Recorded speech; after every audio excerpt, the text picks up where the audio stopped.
Eh, ya pasaron unos tantos minutos. Podemos empezar, doctor. Sí, yo digo que sí, doctora, porfa. Muy bien. Bueno, buenos días a todos, compañeros. Doctor, en el día de hoy tengo el gusto de hablar sobre el enfoque clínico de los trastornos neoplásicos, de la conjuntiva y de la córnea. Estos tumores de la superficie ocular abarcan pues una variedad de lesiones que pueden afectar tanto lo que es la conjuntiva y la córnea. Esta clasificación depende del tipo celular que está involucrado. Puede ser epitelial, melanocítico, endotelial, mesenquimal y linfocítico. Su diagnóstico puede ser complejo porque se parecen mucho las lesiones benignas y malignas. También pueden asemejarse a lesiones que están en los párpados. El diagnóstico definitivo siempre va a requerir un examen de histopatología. Entre los tumores malignos más comunes tenemos el carcinoma escamoso, el melanoma maligno y linfoma. Pues la prevalencia se dice que es alta, 1 en 2.500 personas pues buscan atención oftalmológica por estas lesiones. Y las lesiones benignas son al menos 3 veces más comunes que las malignas, por suerte. Pues en cuanto al abordaje del paciente con lesión neoplásica de la superficie ocular, pues debemos hacer una historia clínica minuciosa durante la evaluación del paciente de manera inicial. Que vengan con estas lesiones, se debe obtener pues una historia clínica detallada que incluya lo que es la exposición prolongada al sol, si hay historia de cáncer de piel o inmunosupresión, inclusive historia de cáncer anteriormente en cualquier parte del cuerpo. Se le debe preguntar también durante cuánto tiempo el paciente ha tenido la lesión, si esta lesión ha tenido algún tipo de cambio, ya sea en su apariencia, tamaño o color. Es importante que consideremos el origen étnico del paciente, ya que la pigmentación en la conjuntiva también puede ser normal en pacientes, por ejemplo, que tienen la piel más oscura.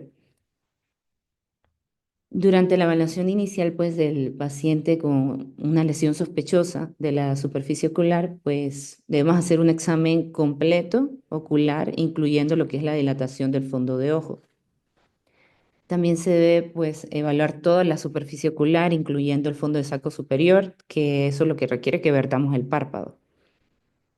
También dicen que debemos hacer una palpación de los ganglios a nivel del cuello y la región preauricular, porque en esta parte del examen, pues los pacientes que tienen tumores neoplásicos malignos se pueden esparcir hacia los ganglios. Por ejemplo, en el melanoma conjuntival, dice que se esparce a los ganglios linfáticos regionales.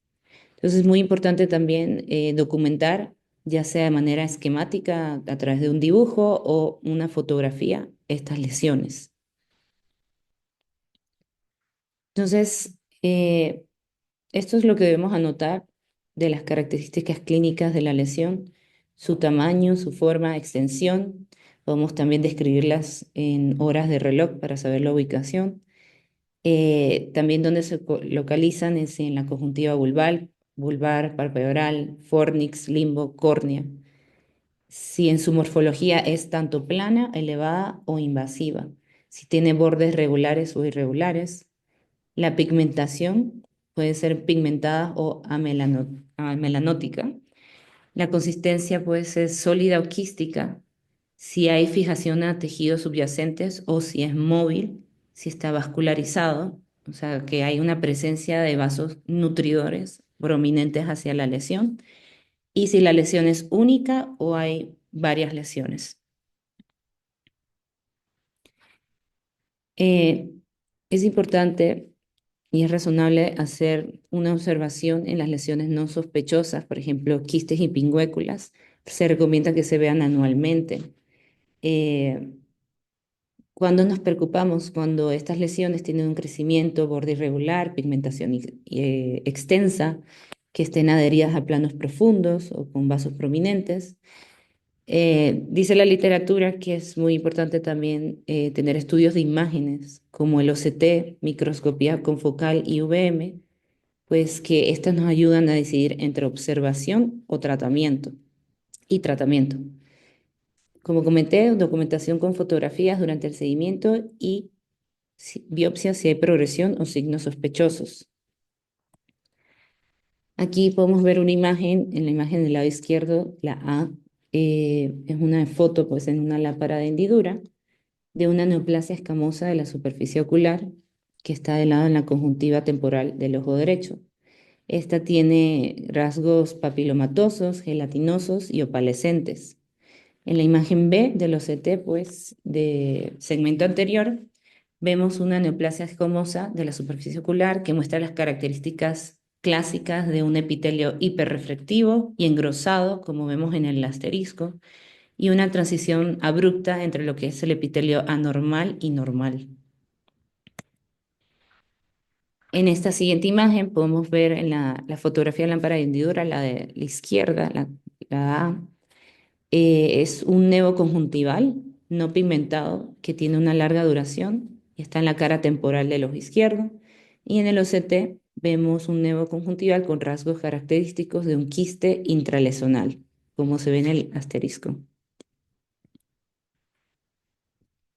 Esta otra figura vemos pues, una fotografía en la lámpara de hendidura de una neoplasia escamosa de la superficie ocular en la conjuntiva temporal del ojo izquierdo.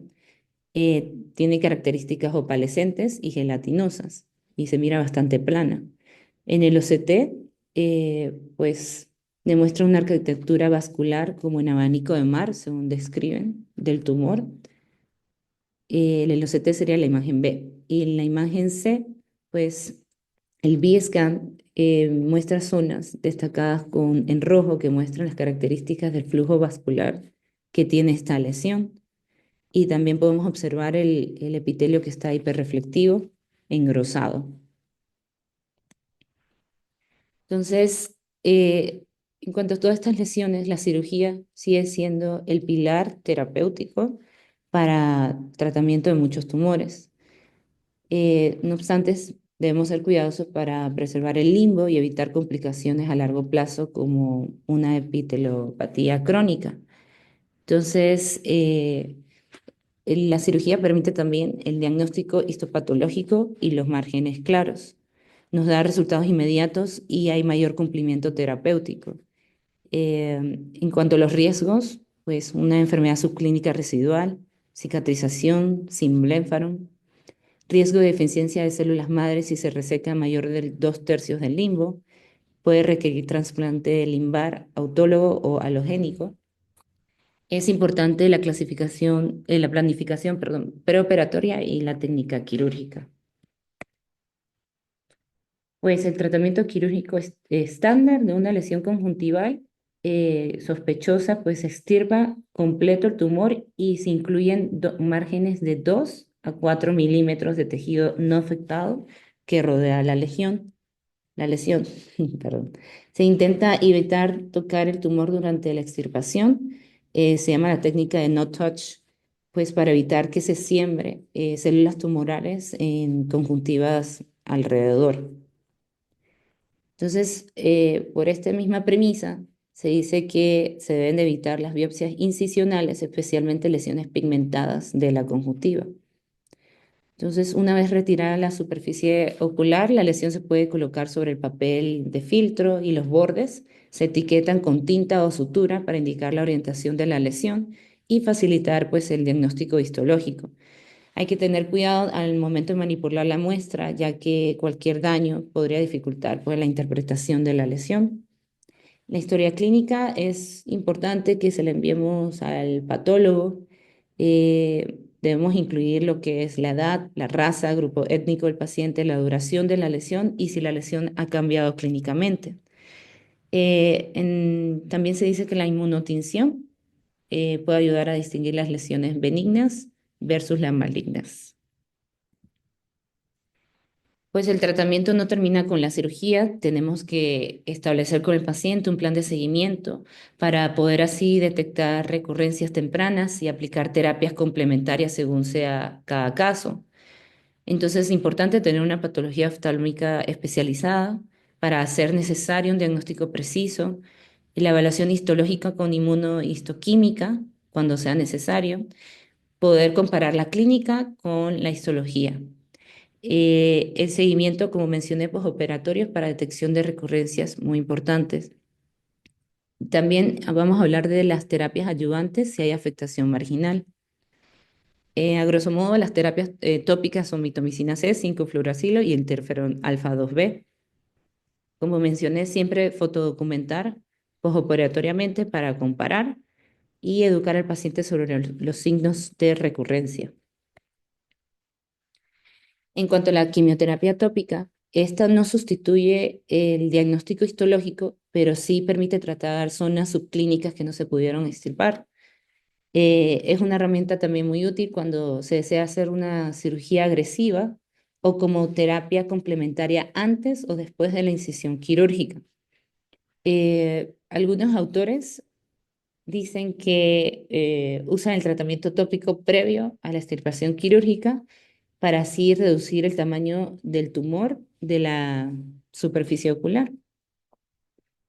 La quimioterapia tópica tiene la ventaja de tratar más, va más allá de las áreas de afectación que clínicamente visibles y que podamos extirpar, pero a diferencia de la excisión quirúrgica, pues no conduce al diagnóstico histológico ni permite la detección de los márgenes claros. Entonces, como muchos tumores se parecen, entonces existe la preocupación de que si se elige quimioterapia y el tumor no responde, se pueda perder tiempo valioso en tratamiento de una lesión neoplásica que sea potencialmente mortal. Bueno, hablando ya de la quimioterapia tópica, tenemos el primero que vamos a mencionar, el de interferón alfa 2B, que esta es una opción, describen que bien tolerada, eh, se puede utilizar en pacientes sensibles o de alto riesgo quirúrgico.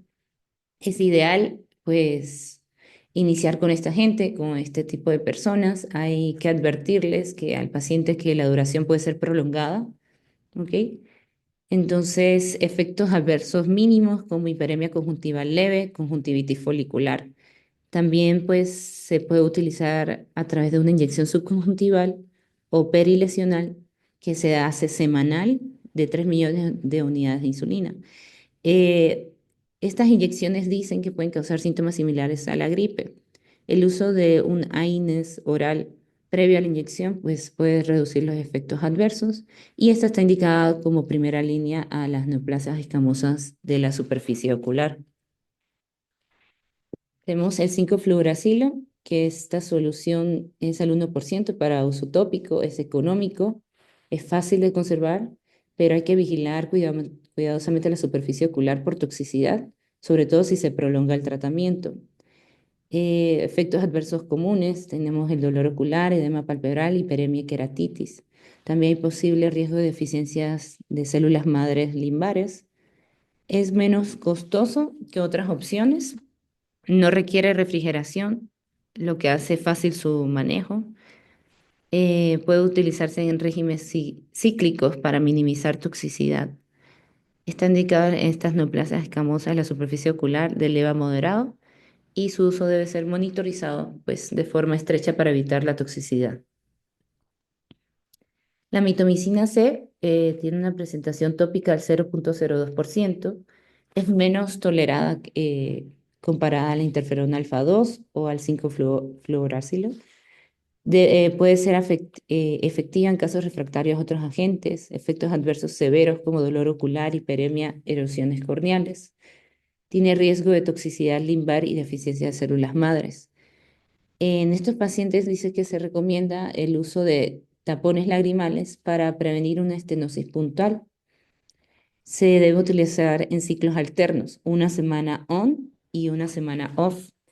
Eh, Dice que la etiología preferible pues para tumores melanocíticos refractarios. También está indicado una fluorometolona del 1 a 2 veces al día para aliviar la inflamación ocular. El interferón alfa 2 es la opción preferida por su baja toxicidad. Se administra 4 veces al día por 4 meses o más. Ya sabemos que les mencioné que puede haber regresión abrupta tras semanas de aparente inactividad.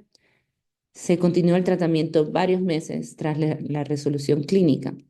Y también se puede hacer inyecciones subconjuntivales, como les mencioné, 3 millones de unidades de insulina como alternativa. Tenemos el 5-fluoracilo, que es al 1%, 4 veces al día por una semana, seguido de 3 semanas de descanso. Generalmente se dan 4 ciclos y se puede extender si hay sospecha de tumor residual. Y la mitomicina C al 0,2 miligramos por ml por una semana, con una semana de descanso, máximo de 3 a 4 ciclos. También hay otros tratamientos sistémicos y adyuvantes, pero esto ya tiene que ser un manejo interdisciplinario. Tumores linfoides oculares pueden resolver a inmunomoduladores como rituximab. La radioterapia es efectiva en tumores linfoides o melanocíticos agresivos. Hay otras terapias que están en investigación, como la radioinmunoterapia, la inmunoterapia dirigida, terapias génicas y bloqueadores de puntos de control inmunitario que están en desarrollo. También la elección depende del tipo celular del tumor. Entonces, siempre evaluar el estado inmunológico y sistémico del paciente antes del tratamiento. La terapia combinada puede mejorar el control tumoral. Eh, es muy importante considerar la colaboración multidisciplinaria en estos casos. El seguimiento post-tratamiento, pues a largo plazo es esencial, hay que hacer anual o más frecuente. El riesgo de recurrencia, incluso tras tratamiento exitoso. Se evalúa superficie ocular completa en cada visita. Palpar ganglios linfáticos regionales, preauriculares, submandibulares. En tumores epiteliales malignos, referida a dermatología para una evaluación cutánea. Como mencionamos ya varias veces, el control fotográfico y documentar la progresión o recurrencia o un control esquemático. Instruir al paciente sobre signos de alarma y pues documentar todas las visitas y hallazgos con precisión. Aquí tenemos una imagen de una neoplasia escamosa de la superficie ocular en el lado A, la imagen izquierda. El mismo ojo, 7 semanas después del tratamiento tópico con interferón alfa 2, 1 millón de unidades de insulina por ml, 4 veces al día. Hablando ya de cada uno de los tumores, vamos a empezar por los tumores de origen epitelial, de la conjuntiva y la córnea. Tenemos lo que son benignos, preinvasivos y malignos. Dentro de los benignos tenemos lo que es el papiloma, hiperplasia epiteliomatosa, disqueratosis intraepitelial hereditaria benigna. Preinvasivos tenemos lo que es la neoplasia intraepitelial, conjuntival y corneal. Y dentro de los malignos, pues carcinoma de células escamosas y carcinoma mucoepidermoide. En cuanto al papiloma conjuntival, este tiene dos formas de papiloma conjuntival. Puede ser sésil y pediculado y se diferencia etiológica e histológica y clínicamente. Vamos a ver. El virus del papiloma humano, los subtipos 6 y 11, que son más comunes en niños, o 16 más común en el adulto, inician un crecimiento neoplásico de células epiteliales con una proliferación vascular que da lugar a ese papiloma pediculado en la conjuntiva. Los signos de displasia incluyen leucoplasia, y que eso indica queratinización, formación de simbléfaron, inflamación e invasión. Esta es una variante pues muy rara del papiloma invertido.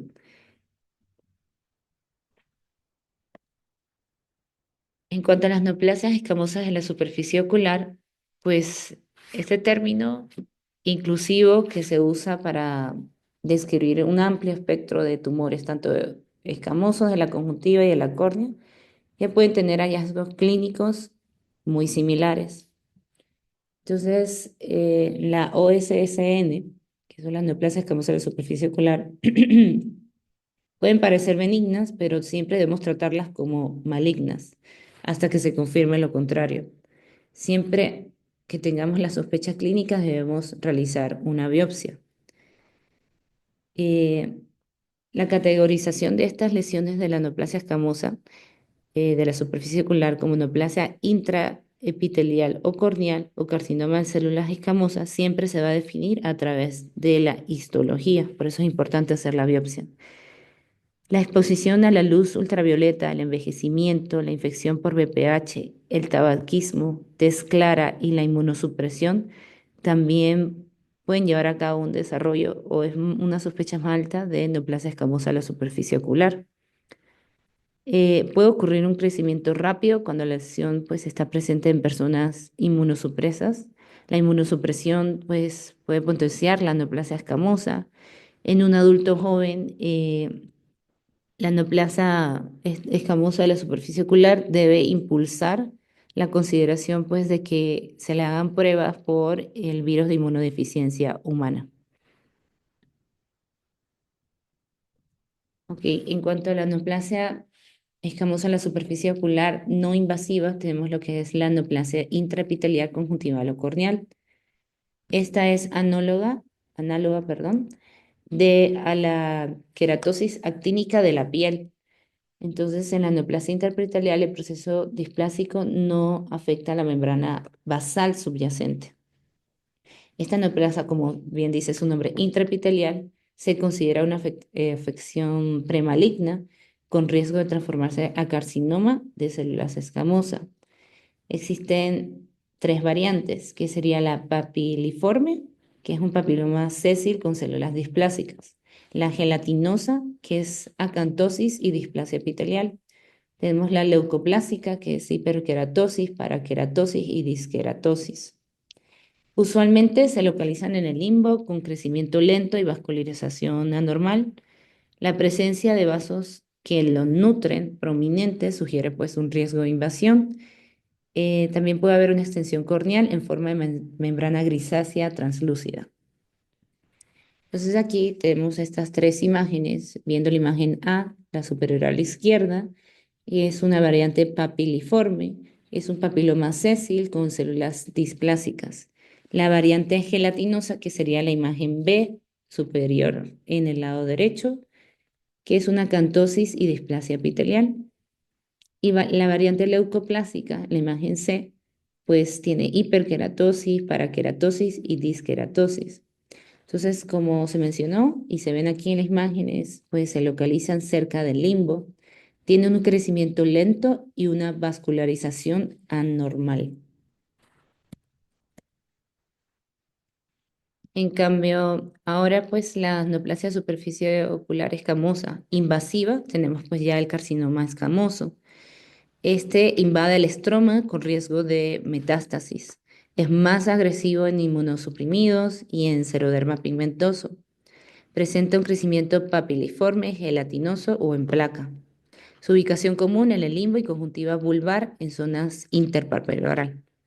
Tiene una base ancha y bordes bien definidos. Se puede presentar con leucoplasia.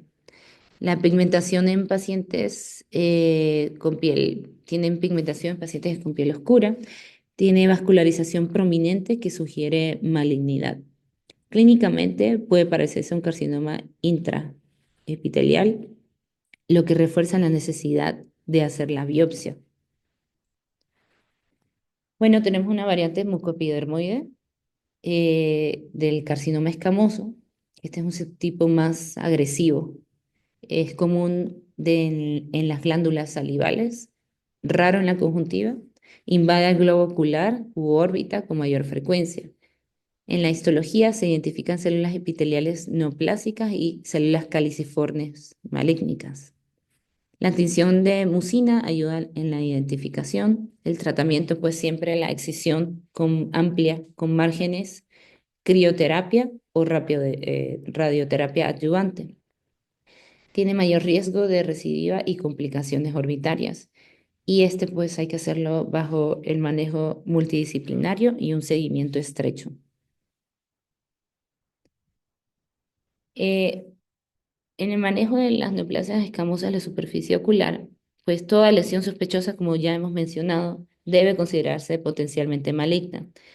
El seguimiento con dibujos, fotografías y, si está disponible, estudios de imágenes con OCT, ya que pues, los autores refuerzan que ayudan a determinar la lesión si es intraepitelial o invasiva. Entonces, en las neoplasias pues, escamosas de la superficie ocular muestran en el OCT una capa epitelial engrosada e hiperreflectiva. Vemos una transición también abrupta entre el epitelio normal y anormal. Entonces, las lesiones que crecen deben tratarse quirúrgicamente o con quimioterapia tópica. Se dice que hay un éxito mayor del 85% con interferón alfa 2, mitomicina C o 5-fluoracilo. Y si hay invasión orbitaria, pues hay que considerar la exenteración y radioterapia. Hablando ahora sobre los tumores de las glándulas de la conjuntiva y neuroectodérmicos. Tenemos el oncocitoma, que es un tumor benigno de crecimiento lento, originado en las células ganglionares, perdón, las células glandulares de la lágrima, de las células de la glándula lagrimal. Se presenta como un nódulo rojizo parduzco en la carúncula en personas mayores. El carcinoma sebáceo representa el 1% de los tumores palpebrales, frecuente en mayor de 50 años. Este puede simular un chalazion, una blefaroconjuntivitis unilateral crónica. El 50% de los casos hay una invasión conjuntival y un 25% tiene una extensión corneal. Se recomienda siempre hacer biopsia en mapa, o sea, tomar biopsias de diferentes partes de la conjuntiva donde esté la lesión para detectar diseminación pagetoide. El tratamiento incluye excisión amplia, una crioterapia y mitomicina tópica. En casos avanzados, pues requiere exenteración de la órbita. Entonces, en esta imagen podemos observar lo que es un carcinoma de glándulas sebáceas en diversas presentaciones. Tenemos la imagen A, se presenta como una blefaroconjuntivitis unilateral, tiene inyección, panus, margen palpebral engrosado y pérdida de pestañas. En la imagen B podemos ver nódulos blancos compuestos de células sebáceas, neoplásicas que están cerca del limbo. En la imagen C vemos el simbléfaro neoplásico que está presente por vía nasal. En la imagen D vemos engrosamiento conjuntival palpebral superior. En cuanto a las lesiones pigmentadas benignas y preinvasivas de la conjuntiva, hay varias, vamos a mencionarlas. La melanocitosis ocular, es una proliferación congénita, subepitelial, unilateral y grisácea. Tenemos al nevus de Ota, que es una combinación de melanocitosis ocular y dérmica en el territorio del nervio trigémino. Nevoconjuntival, que es frecuente en la infancia y adolescencia y puede tener quistes intralesionales. La coloración variable puede ser de marrón a melanocítico. Tenemos la CAM, que sería la melanosis asociada a la complexión, que es bilateral, simétrica y benigna. Y la PAM, que es la melanosis adquirida primaria, unilateral, plana, riesgo variable de melanoma. Factores de más pronósticos en PAM, que tenga una localización palpebral, engrosamiento, nódulos y vasos nutricios. El manejo va desde la observación, pues, hasta la extinción completa y un mitomicina tópica. Vemos aquí estas tres imágenes, la imagen de la izquierda, pues un nevo conjuntival, la imagen del medio es una pigmentación episcleral en pacientes con melanocitosis ocular congénita, y la imagen tercera vemos el nevus de Ota. Pues este cuadro me gustó porque trae pues todas las diversas lesiones pigmentadas de manera resumida y se pueden comparar. Por ejemplo, el nevus, que comienza en la primera y segunda década de la vida, son discretos, de color claro, marrón o amelanóticos. Pueden ser planos o elevados, 50% contienen quistes de inclusión epitelial, están ubicados en el epitelio conjuntival o en el estroma y el menos del 1% son potencialmente malignos. Tenemos pues la melanosis asociada a la complexión CAM, que empieza en la edad adulta, suele ser bilateral, plano, irregular, café, ocurre en personas de tez oscuras, está ubicado en el epitelio conjuntival y el potencial de malignidad es bajo. Tenemos la melanocitosis ocular y el oculodermal, que es congénito, usualmente bilateral, plano, gris, pizarra, está ubicado pues en la episclera y su potencial de malignidad es menor del 1%. Tenemos la melanosis primaria clínica, que es el PAM, que ocurre en la edad media, suele ser unilateral, plano, irregular o difuso. Tiene color café, ubicado en el epitelio conjuntival y el riesgo de malignidad es alto, riesgo con atipia moderada a severa. Y el melanoma maligno, pues inicia en la edad media, a edad adulta, es café a melanóticos,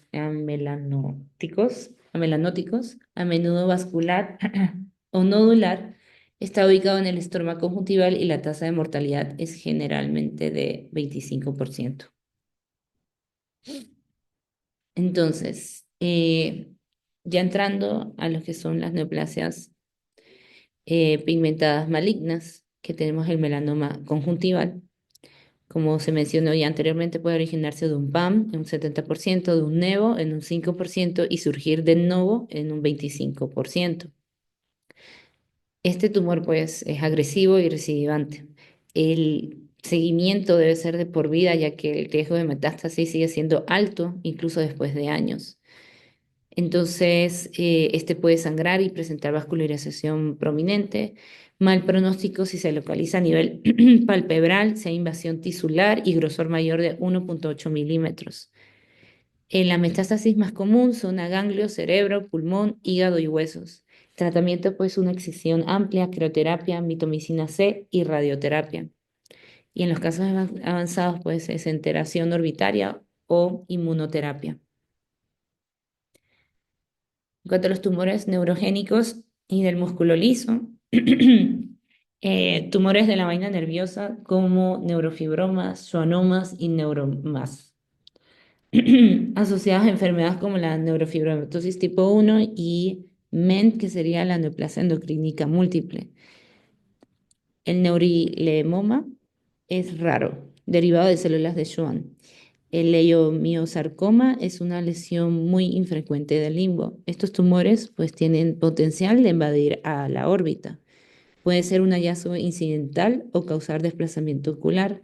Requiere evaluación por imagen y por biopsia. Y el tratamiento va a depender del tamaño, localización y agresividad histológica. Ahora hablando ya de tumores vasculares y mesenquimales, pues estos tumores se clasifican en amartomas, reactivos y malignos. Entonces, pueden ser benignos, inflamatorios y malignos, como mencioné. La ubicación común está en el margen palpebral y conjuntiva. Frecuentemente los amartomas son vasculares o tienen una reacción secundaria. Ahorita lo vamos a ver. Pueden surgir por infección, trauma o estímulos. Es muy importante diferenciarlos clínica y patológicamente. Muchas lesiones son congénitas o de la infancia temprana y algunas asociadas también a síndromes genéticos, pues y siempre incluir análisis orbitario. Entonces, el hemangioma capilaris es un tumor benigno, no encapsulado, tiene una proliferación amartomatosa de endotelio capilar, tiene una aparición habitual en los primeros 6 meses de vida, perdón, 6 semanas de vida. El crecimiento durante el primer año puede ser algo rápido y luego una regresión espontánea, común en conjuntiva palpebral. También se ha asociado con hemangiomatosis orbitaria si es difuso. Tratamiento, observación, se ha visto que el propanolol les puede ayudar, tópico sistémico y esteroides. El diagnóstico clínico, pues siempre apoyado con una imagen, o sea, estudios de imagen de extensión. Las malformaciones vasculares, pues, y hemangiomas cavernosos, estas son lesiones benignas con vasos anómalos, tienen capilares, venosos, arteriales o linfáticos. El tamaño puede ser variable. Usualmente es estático. El hemangioma cavernoso, pues, es el tumor orbitario primario más común en adultos. Está compuesto de venas dilatadas con pared fibrosa encapsulada, fácilmente extirpables quirúrgicamente por su encapsulación. Aislados en la conjuntiva vulvar, es una presentación rara. Suelen representar extensión pues, de estructuras vecinas y el diagnóstico y abordaje quirúrgico pues, en casos sintomáticos. Las lesiones vasculares congénitas y isquémicas tenemos lo que es el nevus flammeus, que es como manchas en vino de Oporto, como vemos en la imagen. También puede presentarse como lesión aislada o un síndrome de Sturge-Weber. Se asocia con hematomas vasculares, glaucoma, angiomatosis, leptomeningia y tiene una mutación en receptor vascular de angiopoietina 1. Tenemos esta también ataxia telangiectasia, que también se es congénita y génica. Pues tiene telangiectasias epivulvares sin eh, asociados linfáticos. Es una enfermedad autosómica recesiva con alteraciones inmunes y cerebelosas. Las telangiectasias crecen en el globo ocular, pero no hay sangrados y se evalúa en contexto sistémico e inmunológico. También están las malformaciones linfáticas y linfangiectasias. Entonces, las linfangiectasias son canales linfáticos dilatados en la conjuntiva vulvar, causan anomalías del desarrollo, trauma o inflamación. Puede llevarse espontáneamente de sangre si hay una conexión con vénula. Pues las malformaciones linfáticas, antes llamadas linfagioma, son canales linfáticos pues organizados, tiene una presentación congénita, crecimiento lento, puede haber componentes orbitarios como dolor, proptosis, diplopia, pérdida visual. Las hemorragias intralesionales se ven como quistes de chocolate. El diagnóstico clínico se puede complementar con estudios de imagen. Podemos ver en las primeras dos imágenes estos quistes eh, de origen linfático y en el OCT se miran igualmente adentro del epitelio. En cuanto a los tumores vasculares inflamatorios, pues la lesión más común, el granuloma piógeno, que dice la literatura que piógeno está mal descrito porque no es que sea una infección. Surge en contexto de chalación o algún trauma, cirugías de pterigión, por ejemplo. La lesión de crecimiento es rápida, roja, pediculada y lisa. Sangra fácilmente y tiñe con fluoresceína. En cuanto a la histología, podemos tener fibroblastos y capilares en patrón radial. El tratamiento, corticoides tópicos o intralesionales. También se puede hacer cirugía con cauterización más esteroides postoperatorio para prevenir recurrencias. Y diagnóstico clínico diferencial con un hemangioma o masas infecciosas. Tenemos también los que son los granulomas subconjuntivales y otras lesiones benignas, pues estas están asociadas a infecciones parasitarias o fúngicas, también con enfermedades autoinmunes como la artritis reumatoide, nódulos de sarcoidosis también, y se dice que se ven como elevaciones amarillo canela similares a folículos. El santo granuloma juvenil es un trastorno histiocítico en niños con masa conjuntival. El histocitoma fibroso son fibroblastos con vacuolas lipídicas poco frecuentes. La fasciitis nodular también es un tumor benigno fibrovascular muy raro.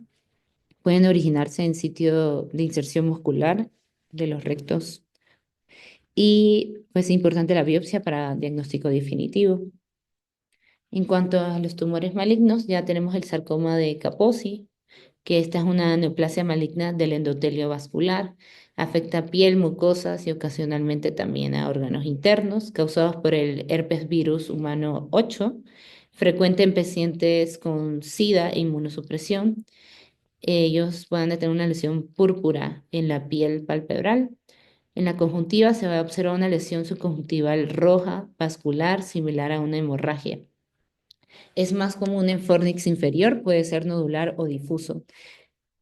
Las opciones como HART, que es Highly Active Antiretroviral Therapy, cirugía, crioterapia, radioterapia, quimioterapia o interferón alfa 2B. Otros tumores mesenquimatosos malignos, pues raros que estén en conjuntiva, pero se deben considerar como histocitoma fibroso maligno, agresivo, crecimiento rápido, liposarcoma, derivado del tejido graso, poco común, leiomiosarcoma, origen muscular liso, comportamiento agresivo, el randomiosarcoma, pues un tumor mesenquimatoso más común en la infancia, puede comprometer conjuntiva y estructuras orbitarias. El diagnóstico requiere histopatología e inmunohistoquímica, tratamiento multidisciplinario como cirugía, radioterapia, quimioterapia. Evaluación sistémica recomendada, pues, y multidisciplinaria.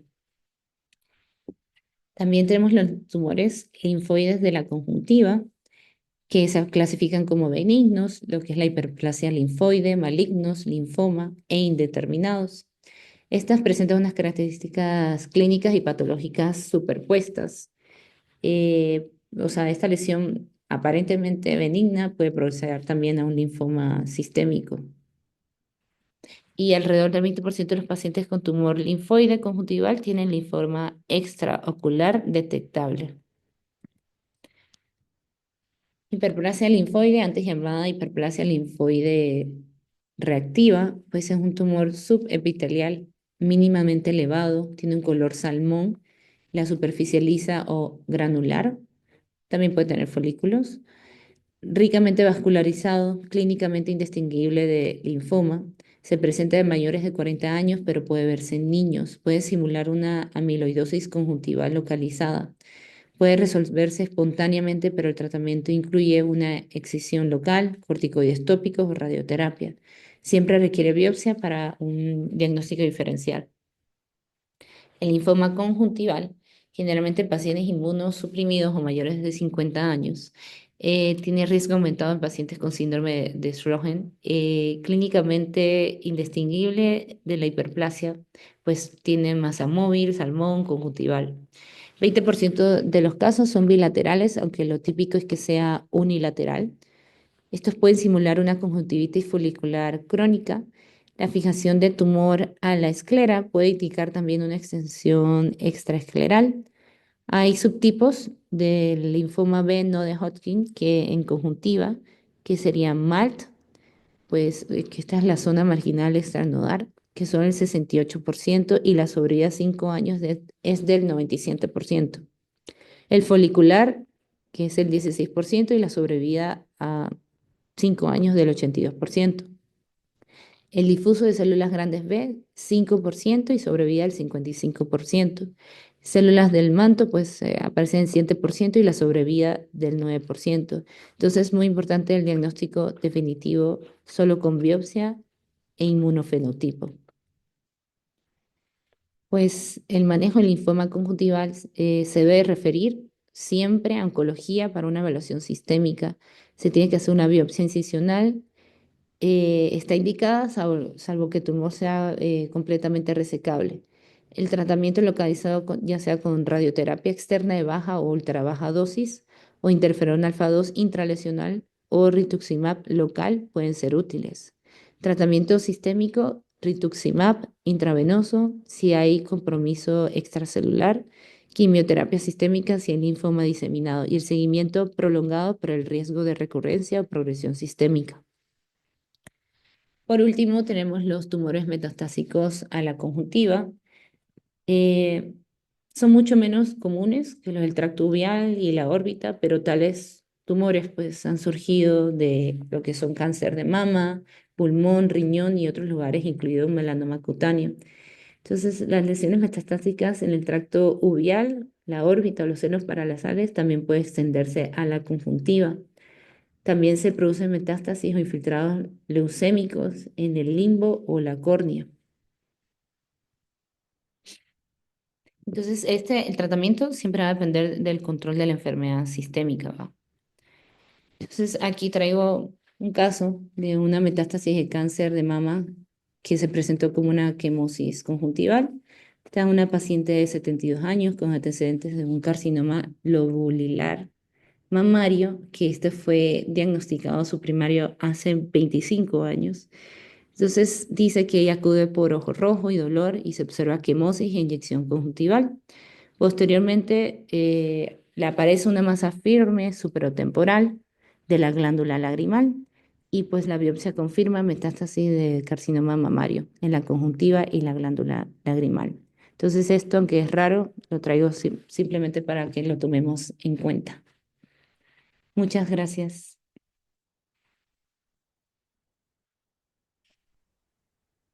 Gracias, doctora. Tumores siempre es interesante, pero hay que ir buscando los más comunes y también entender que, por ejemplo, sarcoidosis es bien raro y es difícil hacer un diagnóstico de sarcoidosis. Eh, yo creo que todo crecimiento con apariencia de salmón es un linfoma y hay que retirarlo, ¿no? Sí. Eh, Eh, Doctor, la mitomicina, ¿por cuánto tiempo se puede utilizar? ¿Lo máximo?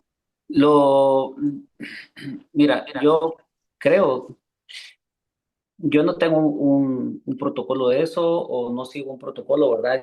Tendríamos que buscarlo si los doctores Shields, Carol y Jerry Shields han dado como un protocolo, pero lo que hemos hecho nosotros es dejarlo una semana sí, una semana no, eh, hasta que desaparece la lesión o empieza con efectos secundarios, ¿no?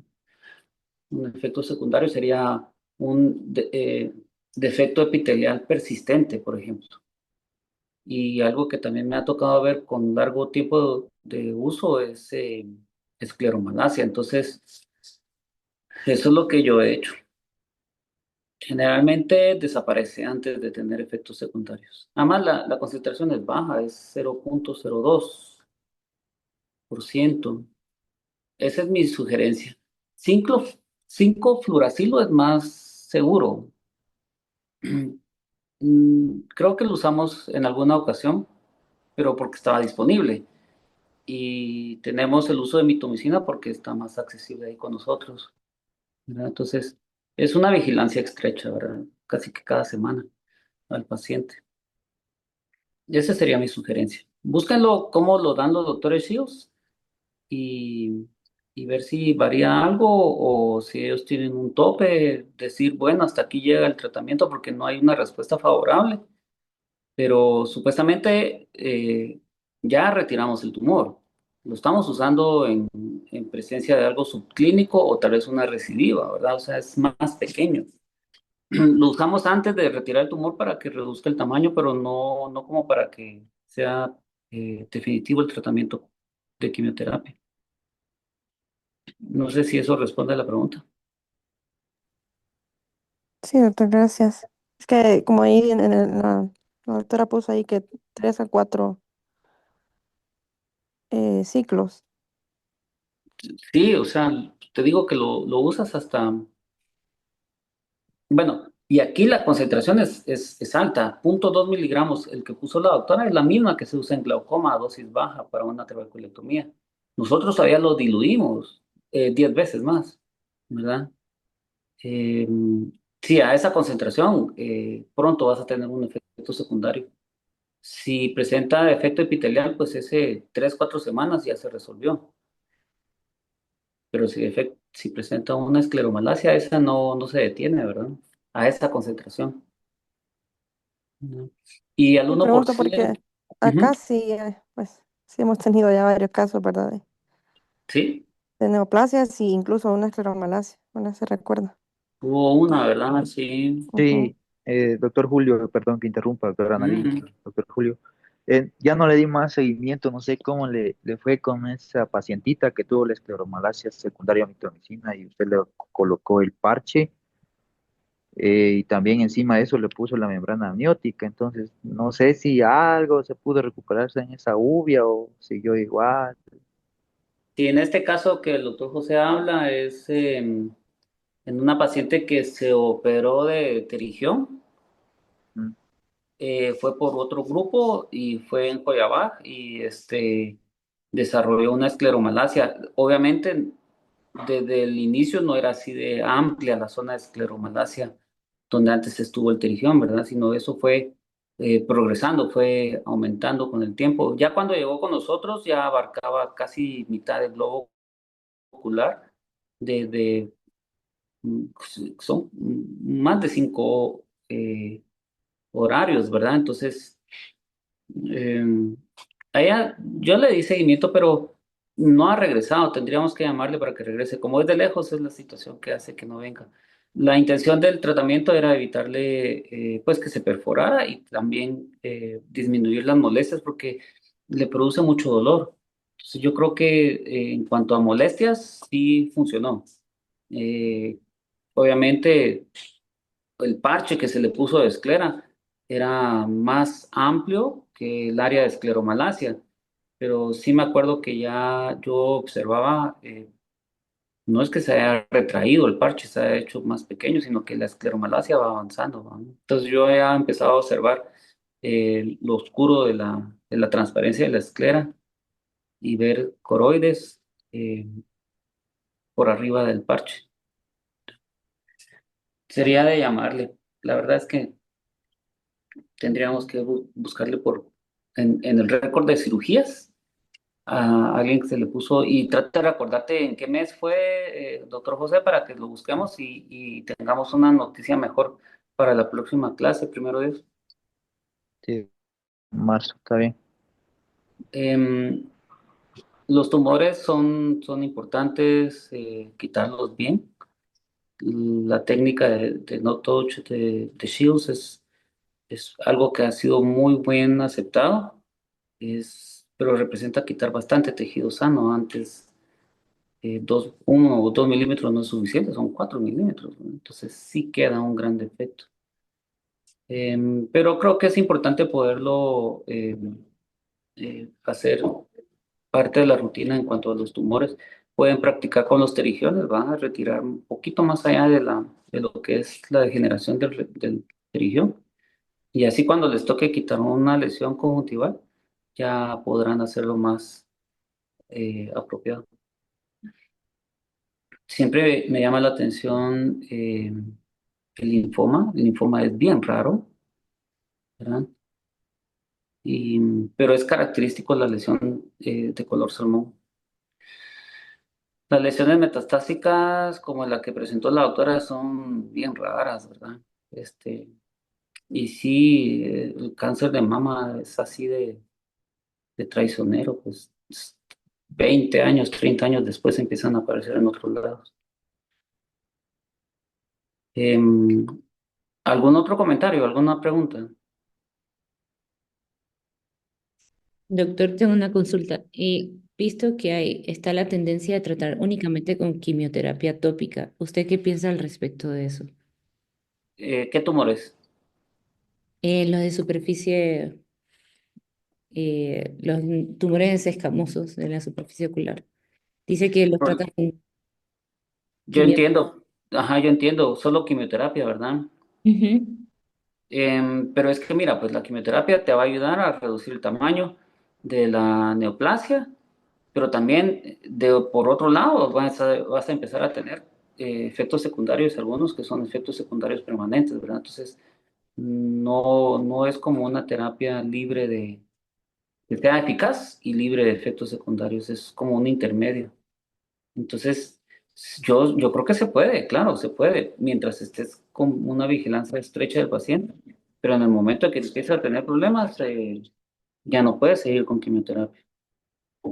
Radioterapia y betaterapia no se hace mucho aquí en Guate, creo yo. Yo conocí un doctor que hacía radioterapia, pero parece que no es tan fácil el acceso a eso. Sigan buscando los, este, los casos que presenta Carol Shields. Ella es la que más ha publicado en cuanto a crecimientos y tumores en conjuntiva. Y creo que es una buena referencia buscar artículos de ella. Van a haber casos muy raros, ¿verdad? Pero también hay más comunes, de los más fáciles de que uno pueda ver en la clínica. Sí, mire, doctor, por ejemplo, este caso que presenté, que lo trataron solo con interferón alfa 2B, es el mismo ojo 7 semanas después, que lo trataron con eso 4 veces al día. Entonces mejoró, pero yo honestamente pienso que ahí queda la duda histológica de qué era lo que estábamos tratando, ¿verdad? Porque así uno no puede saber. Sí, pero ¿cómo describen a la lesión A? ¿Qué es lo que describen que hay ahí? Según Hay la literatura de la academia, dice que es una neoplasia escamosa de la superficie ocular. Y el mismo ojo 7 semanas después del tratamiento con interferón alfa 2B tópico, de 1 millón lo- de unidades 4 veces al día. Ujú. las dos cosas, las dos lesiones que se ven como amarillentas, ¿qué será? Calcio. No sé. Calcio. Es que no logro distinguir bien ahí, o será como queratosis. Yo creo que puede ser queratosis, sí. Ajá, entonces si es queratosis es premaligno y eso quiere decir que va a responder con quimioterapia, ¿va? O sea, Ujú. eh, como tú dices, la biopsia ahí te estaría dando a qué nivel llegó ese crecimiento, si pasó el estroma y Ujú. convertirse ya en como un sarcoma, pero eh, yo creo que si tiene queratosis es premaligno, entonces yo creo que va a responder bien a lo que tú le des. Ujú. Igual va a responder bien a solo retirarlo, pues. Ujú. Exacto. Ujú. Bien. Muy bien, doctora, muchas gracias. Gracias, doctor. Nos vemos, que tengan bonito día. Muchas gracias. Muchas gracias. Gracias, buen día. Gracias, doctor.